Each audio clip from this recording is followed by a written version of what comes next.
જે લોકોને અમે મત આપ્યા, જે લોકોને મત આપીને ધારાસભ્ય બનાવ્યા અને જ્યારે ચૂંટણી હતી ત્યારે એ લોકો અમારી પાસે આવીને કહેતા હતા કે તમારી તકલીફમાં ઊભા રહીશું, એ નેતાઓ હવે લોકોને જોવા નથી મળતા. ખાસ કરી અને ખેડૂતો હવે આ તમામ બાબતોને લઈને રોષે ભરાયા છે. શું છે સમગ્ર મામલો, એની વિગતે ચર્ચા કરીશું. નમસ્કાર, હું છું ઉજ્જવલ અને આપ જોઈ રહ્યા છો નિર્ભય ન્યૂઝ. આજે વાત કરવી છે ગુજરાતમાં ખેડૂતોની પરિસ્થિતિની, પણ એની સાથે સાથે વાત એ પણ કરવી છે કે હવે ખેડૂતો એવું કહી રહ્યા છે કે જે નેતાઓ એક સમયે અમારી પાસે મત માંગવા આવ્યા હતા એ હવે જોવાતા નથી. ને ખાસ કરી અને વાત કરવી છે ધારીની, કારણ કે ધારીમાં હવે જેવી કાકડિયાની સામે આક્રોશ જોવા મળી રહ્યો છે અને ખાસ કરીને આક્રોશ જોવા મળી રહ્યો છે ખેડૂતોનો. વાત કંઈક એવી છે કે ખેડૂતો છેલ્લા કેટલાય સમયથી લાઈનોમાં ઊભા છે. સતત પેટ્રોલ ડીઝલ માટે લાઈનો લગાવવામાં આવી રહી છે અને જ્યારે જેવી કાકડિયાને ફોન કરવામાં આવ્યો આ સમગ્ર બાબતે, કારણ કે પેટ્રોલ પંપ બંધ કરી દેવામાં આવ્યું હતું ને સ્વાભાવિક વાત છે કે લોકોને સમસ્યા પડશે તો લોકો એમના ચૂંટાયેલા નેતાઓને જ ફોન કરશે, કારણ કે એમને જ્યારે જરૂર હતી ત્યારે લોકોએ એમને મત આપ્યા છે, ખોબલે ને ખોબલે મત આપીને ધારાસભ્યો બનાવ્યા છે. પરંતુ હવે જ્યારે લોકોને સમસ્યા પડી રહી છે ત્યારે 15 થી 20 ફોન કરવા છતાં આ ધારાસભ્યો લોકોનો ફોન નથી ઉપાડતા. આ સમગ્ર બાબતે લોકોનું શું કહેવું છે એ પણ સાંભળી લઈએ. આ કોઈ લગ્ન નથી કે પ્રસંગ નથી. અત્યારે આ લોકો ખરેખર એક 20 લીટર કે 10 લીટર ડીઝલની વાટે બેઠા છે માણેકવાડા પંપે. તમે જોઈ શકો આ લોકો ખેડૂત આજે જમ્યા પણ નથી. તમે જોઈ શકો છો બરોબર. અહીંયા અત્યારે અધિકારી પોલીસ તંત્રની ગાડીઓ પણ છે અને પંપનો માલિક જાણે બધું પોતાનાથી સર્વસ્વ હાલતું હોય એ રીતે પોતાની માલિકી સમજતો એમ 2 કલાક ચાલુ કરે અને 2 કલાક પંપ બંધ કરે છે. આ તમે જોઈ શકો છો. ક્યાં સુધી તમે આ રીતે સહન કરતા રહીશો? જો કોઈ બોલશે નહીં તો ખેડૂતને એક દિવસ મરવાનો વારો આવશે. અને તમામ ધારાસભ્યોને ફોન કર્યા, કોઈ ધારાસભ્ય ફોન ઉપાડતા નથી. આ ડીઝલની લાઈન છે અત્યારે રાતના 1 ને 11 વાગ્યા છે. આ જોઈ શકો છો. આ જમી લીધું? કેમ મજા આવે છે? ઓમ હે નહીં, આમ સરકાર કે છે એવો બધું આપણે કાંઈ ઘટતું નથી, એમ બધું પૂરતું મળી રહેશે. એટલે તમને મળે છે કે 1 વાગ્યે કેમ અત્યારે અહીં બેઠા છો? આ ડીઝલ આટું બેઠા છે 4 વાગ્યાના. આ શેઠ બંધ કરીને વહી ગયો છે, કોઈ પ્રશાસન કે ધ્યાન આપતું નથી. શેઠ શું કે છે અત્યારે? શેઠ શું કે છે? શેઠ કે કઈ દેવા નથી થતું કે આ ભાલરિયા છે ભરી દેવું છે. તો આપણા વિધાન ચલો અમે તો ભલે આમ આદમીમાં જિલ્લામાં છૂટાનો, આપણી પાસે ધારાસભ્ય છે જેવી કાકડિયા, એને ફોન બોનેટન ઉપાડતા નથી. કોઈ ફોન નથી ઉપાડતું. ઘણા ફોન ઉપાડે જ નહીં. ખાલી એટલા જ વ્યક્તિ નથી, મહેમાન તમામને કહેવાનું કે અત્યારે માણેકવાડા પંપે તમે જોઈ શકો છો.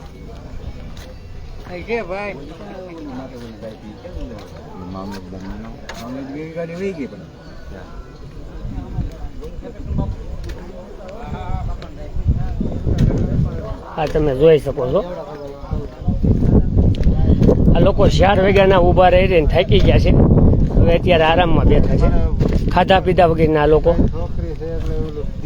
હું છું જમવાનું કઈ સેટિંગ આવ્યું? ખરેખર આપણી માટે શું વીતે છે હોય એવું કહેશું. એમ કેવી અત્યારે પરિસ્થિતિ કેવી છે?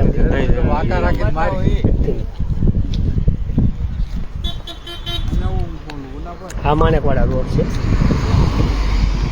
હવે આ લોકો અત્યારે અહીંયા બધા થાકી ગયા છે. 4 વાગ્યાની વાત છે, બેઠા છે. જોવો તમે કેરબાનો ટેકો કર્યો છે. હવે ઘરે હોવાની તો નથી પણ રોડે હોવાનો વારો આવ્યો છે.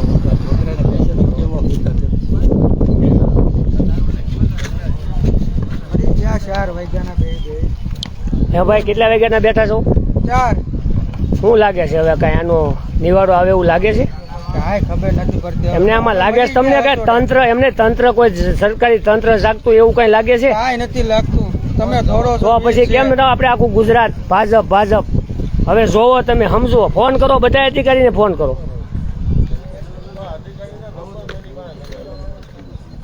લ્યો આ કેરબાની લાઈન છે. અહીંયા હજી છે લોકો. 1 વાગ્યા હોવું નથી ભાઈ? ડીઝલ મળે તો હોય એમ ને? બરોબર. હા, બાકી જયારે ચૂંટણી આવે ત્યારે ગાંઠિયા ભજીયા ખવડાવવા ઘેરે ઘેરે નેતાઓ પૂગી જાય છે. જોવેશભાઈ કોઈ સામું જોવે છે તો આપણું ખેડૂતોનું કોઈ છે જ નહીં, એ પહેલા તમારે યાદ રાખવાનું, બરોબર? જો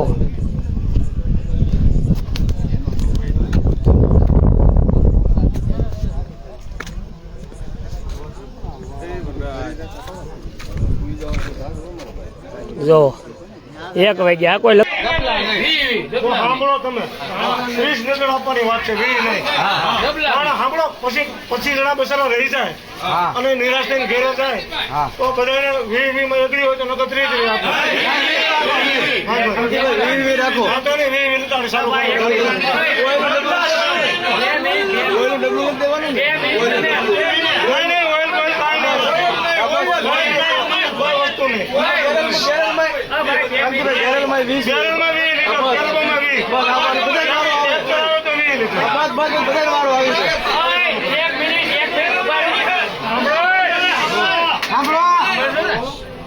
વાત કરી એના નિયમ પ્રમાણે તમને જે સાહેબે વાત કરી ને અંદર એ પ્રમાણે 30 લીટર દે છે. એની પાસે સ્ટોક અત્યારે 6,000 લીટર નો છે. એટલે 6,000 લીટર નો દે તો તમારી લાઈન કેવડી છે લાંબી. એ ભાઈ નું એવું કેવું છે પછી નોઝલ ચાલુ જ્યાં કે ભાઈ એમ કે તમે આટલા એટલું બોલીને ગયા હતા એટલે હવે કદાચ કોઈ ગ્રામ ના આવે બહાર ના આવે તમારે કોઈ પણ આવે પણ બધાને ભાગ્ય પડતું આવી જાય કે 30 ના બદલે 20 લીટર છે ને પછી બેરલ લઈ ભર દેતા ઈ અમારે આખા છે પેટ્રોલ પંપ આખા જિલ્લાના છે ને બધા સીસીટીવી કેમેરા માંગુ છું. ના હું માંગુ છું કેમેરા બેરલ પછી આખા જિલ્લાના સીસીટીવી માંગવા પંપ બધા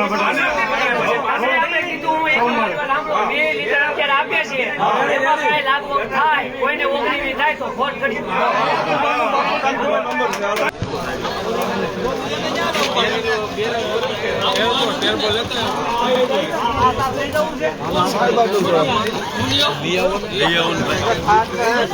ભાઈ રાત્રે 1:30 થી 2 ના ગાળામાં કર્યો છે ચાલુ. પંપના માલિક આવ્યા છે અને ખેડૂતને 2 વાગ્યાએ દેવાનું ચાલુ કર્યું છે. તો હવે આપણે જોઈએ કેટલા વાગ્યા સુધી ખેડૂતને ડીઝલ મળે છે, બરોબર? હવે જો બંધ કરવામાં આવશે તો આગળ હજી આથી વધારે કડક કાર્યવાહી કરવામાં આવશે. આવી પરિસ્થિતિને ખાસ કરીને જ્યારે વૈશ્વિક તણાવ ચાલી રહ્યો છે, દેશભરમાં આવી પરિસ્થિતિ ઊભી થઈ છે, ત્યારે લોકો એવી આશા રાખે છે કે એમના ચૂંટાયેલા પ્રતિનિધિઓ, ધારાસભ્યો, એમના વિસ્તારના નેતાઓ એમની વહારે આવશે, એમની મદદ કરશે. પરંતુ આ ભાજપના નેતાઓના પેટનું પાણી નથી હલતું. આ ખેડૂતો 15 થી 20 ફોન કરી રહ્યા છે, પેટ્રોલ ડીઝલ મળી નથી રહ્યું, પેટ્રોલ પંપ બંધ છે, છતાં આ નેતાઓ ખેડૂતોને કોઈ જવાબ નથી આપતા. આ સમગ્ર બાબતે તમારો શું અભિપ્રાય છે એ અમને કમેન્ટ કરી જરૂર જણાવશો ને અમારી ચેનલ નિર્ભય ન્યૂઝને લાઇક, શેર, સબસ્ક્રાઇબ કરવાનું ભૂલશો નહીં.